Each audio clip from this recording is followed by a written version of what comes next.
दोस्तों, राहुल गांधी की देश के युवा को इंस्टिगेट करने वाली पोस्ट के बाद अब मुस्लिम नेता भी आगे आए हैं और ये कहने लगे हैं कि युवा सड़क पर आए या नहीं आए, हम मुसलमानों को सड़क पर जरूर ले आएंगे। राहुल गांधी की युवाओं को भड़काने वाली पोस्ट ने इन सबको नया आइडिया दिया है। फर्क सिर्फ इतना है कि राहुल गांधी युवाओं को भड़काते हैं क्योंकि वे खुद को युवा समझते हैं और मजहबी नेता मुस्लिम समुदाय को भड़काने में जुटे हैं क्योंकि खैर छोड़िए। नमस्कार, मैं हर्ष नायक और आप देख रहे हैं द पैम्पलेट। दोस्तों, बरेली के प्रमुख धार्मिक नेता मौलाना तौकीर रजा ने मुस्लिम समुदायों को सड़कों पर उतरने के लिए उकसाने वाला बयान दिया है। वे सीधे सीधे चुनौती दे रहे हैं कि मुस्लिम समुदाय नेपाल और बांग्लादेश की तरह सड़कों पर उतर सकता है। बरेली की इत्तेहादी मित्तल काउंसिल के प्रमुख मौलाना तौकीर रजा ने शुक्रवार को कहा कि अब हद हो चुकी है, हमें सड़क पर उतरने के लिए मजबूर ना किया जाए। उन्होंने भारत की मुस्लिम आबादी की तुलना नेपाल, बांग्लादेश और श्रीलंका से करते हुए चेतावनी दी कि इन तीनों देशों में जितने मुसलमान हैं उससे कहीं ज्यादा भारत में है।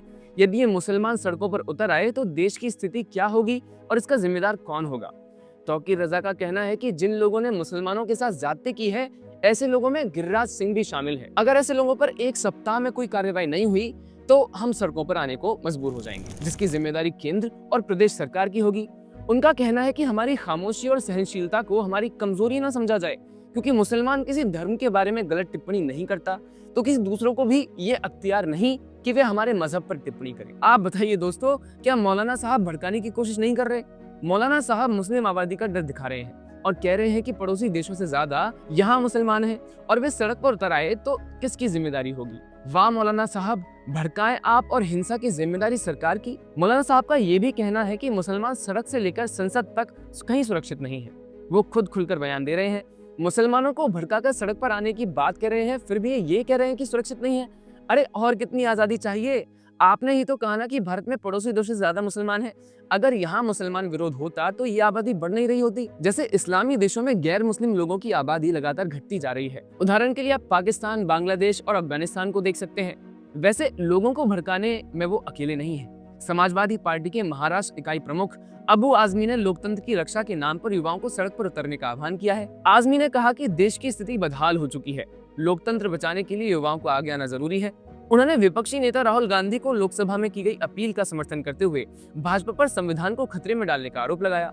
आजमी के बयान से स्पष्ट है कि समाजवादी पार्टी अपने एजेंडा को पूरा करने के लिए सड़क को एकमात्र विकल्प मान रही है। उनके विचार अखिलेश यादव की राष्ट्रीय रणनीति का हिस्सा प्रतीत होते हैं, जिसमें मुस्लिम वोट बैंक को एकजुट करने के लिए सामाजिक न्याय को मुद्दा उठाया जा रहा है। ये बयान ऐसे समय में आए हैं जब देश में वक्फ संशोधन विधेयक और धार्मिक स्थलों पर विवाद से जैसे मुद्दे गरमाए हुए हैं। दोस्तों, असल बात यह है कि लोकतांत्रिक रास्तों से इन दलों की सत्ता नहीं मिल पा रही है।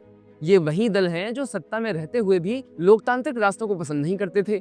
हाल ही में भारत के पड़ोसी देशों में सत्ता परिवर्तन यानी रिजीम चेंज देखकर विपक्षी दलों में एक नई उम्मीद जगी है। इन्हें लगता है कि सड़कों पर उतरकर सत्ता हासिल करने का ये आसान रास्ता हो सकता है।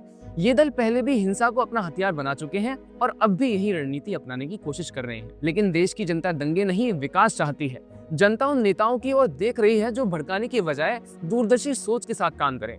फिर भी तौकीर रजा और अबू आजमी जैसे नेताओं के बयानों पर चर्चा जरूरी है, क्योंकि ये बयान सांप्रदायिक तनाव और हिंसा को भड़का सकते हैं।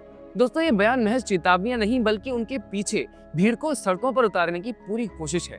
अब ये जनता को तय करना होगा कि क्या वे ऐसी मानसिकता रखने वाले नेताओं का समर्थन करेगी। आपके विचार हमें कमेंट्स में जरूर बताएं और अगर ये वीडियो पसंद आए तो लाइक, शेयर और सब्सक्राइब करें। जुड़े रहिए पैम्फलेट के साथ। नमस्कार।